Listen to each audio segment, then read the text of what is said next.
భూమి యాజమాన్య హక్కు చట్టం రద్దుపైన మీరేం మాట్లాడతారు? ఆంధ్రప్రదేశ్ ప్రభుత్వం కొత్తగా ప్రవేశపెట్టిన భూమి హక్కు యాజమాన్య చట్టం 23, ఆ చట్టం 27/23 దీన్ని రద్దు చేయాలని, భూ హక్కు చట్టాన్ని రద్దు చేయాలని కోరుతూ న్యాయవాదులందరూ ఆ రాష్ట్రంలో అనేక చోట్ల ఈ రద్దును, భూ హక్కు చట్టం రద్దు చేయమని కోరుతూ అనేక రకాలుగా నిరసన ప్రదర్శనలు, నిరాహార దీక్షలు, మెమరాండంలు అలా ప్రతి రాజకీయ పార్టీలకి వాళ్ళ నాయకులకి వెళ్ళి ఇవ్వటం జరిగింది.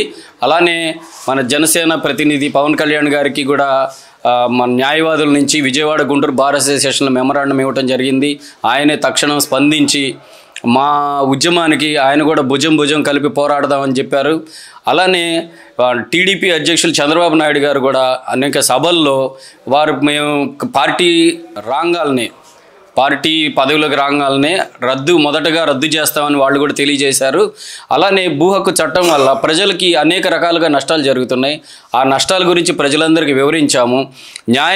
భూమి మీద హక్కు అనేది ఎక్కడన్నా హక్కు గురించి వివాదం వస్తే కోర్టులు పరిష్కరించాలి, కోర్టుల ద్వారా పరిష్కరించుకోవాలి. దానికి అనేక చట్టాలు ఉన్నాయి, కోర్టులు ఉన్నాయి. వీటన్నిటినీ కాదని భూ హక్కు మీద ఏదైనా వివాదం జరిగితే దానికి సంబంధించి రెవెన్యూ అధికారులకి ఆ చట్టం మీద పరిధిని, అధికారాలని కలిగిస్తే న్యాయమూర్తులే ఎన్నో రకాలుగా తలబద్దలు కొట్టుకొని అనేక రకాల తీర్పులు, హైకోర్టు, సుప్రీంకోర్టు ఇవన్నీ పరిశీలించి ఒక హక్కు మీద ఇచ్చే తీర్పుని కాదని రెవెన్యూ అధికారులకి ఈ తీర్పు ఇచ్చే అధికారం ఇవ్వటం వల్ల సామాన్యులకి నష్టం వస్తుంది.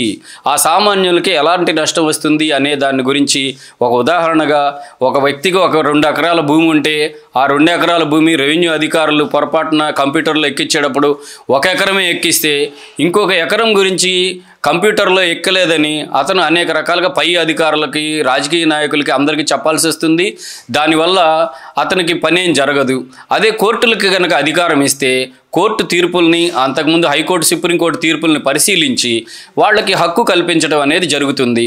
వారి ద్వారా రెవెన్యూ అధికారులకి వాళ్ళ తీర్పు ప్రతిని అందజేసి దాని ప్రకారం కంప్యూటర్లో ఎక్కించుకునే అవకాశం ఉంది. అలా కాదని ఈ టైటిలింగ్ యాక్ట్ రెవెన్యూ అధికారులకి అన్ని అధికారాలు ఇవ్వటం వలన కోర్టు అధికారులకి అప్పీల్ దాకా వెళ్ళే అవకాశం లేనందువల్ల సామాన్యునికి నష్టం కలుగుతుంది. ఈ నష్టాన్ని గురించి ప్రజలందరికీ తెలియజేయాలి. ఇది న్యాయవాదులకి దీంతో వచ్చే నష్టం కన్నా ప్రజలు కలిగే నష్టం ఎక్కువ అనే ఉద్దేశంతో అనేక రకాలుగా రాష్ట్రంలోని అందరు న్యాయవాదులు కలిసి నిరసనలు, నిరాహార దీక్షలు, మెమరాండం సమర్పించడం జరుగుతుంది. దానిలో భాగంగా మానవహారం ఇలాంటివి కూడా చేస్తున్నాము. అలానే ఈ రోజున ప్రజా సంఘాలు, రాజకీయ పార్టీలు, ప్రతిపక్ష పార్టీలు, మన విప్లవ సంఘాలు, ప్రజా సంఘాలు, అనుబంధ సంఘాలు అందరితో ఒక రౌండ్ టేబుల్ సమావేశం ఏర్పాటు చేయటం జరిగింది. ఈ రౌండ్ టేబుల్ సమావేశంలో అనేక పార్టీలకి, అనుబంధ సంఘాలకు సంబంధించిన నాయకులు వచ్చి వాళ్ళ సంఘీభావాన్ని తెలియజేస్తూ ప్రతి పార్టీ కూడా మేనిఫెస్టోలో ఈ విషయాన్ని తెలియజేయాలి. భూ హక్కు చట్టం చాలా నష్టం, ప్రజలకి నష్టం కలుగుద్ది, దీన్ని కంపల్సరిగా రద్దు చేయాల్సిన అవసరం ఉంది. దీని గురించి రద్దు చేయడానికి న్యాయవాదులు చేసే పోరాటంలో మేము కూడా సహకరిస్తామని తెలియజేశారు. మరియు రాజకీయ పార్టీలు కూడా దీన్ని మేనిఫెస్టోలో పెట్టి, ఏ పార్టీ అయితే మేనిఫెస్టోలో ఈ భూ హక్కు చట్టాన్ని రద్దు చేస్తామని పెడుతుందో వాళ్ళకే మనం సపోర్ట్ చేయాలని కూడా ముక్తకంఠంతో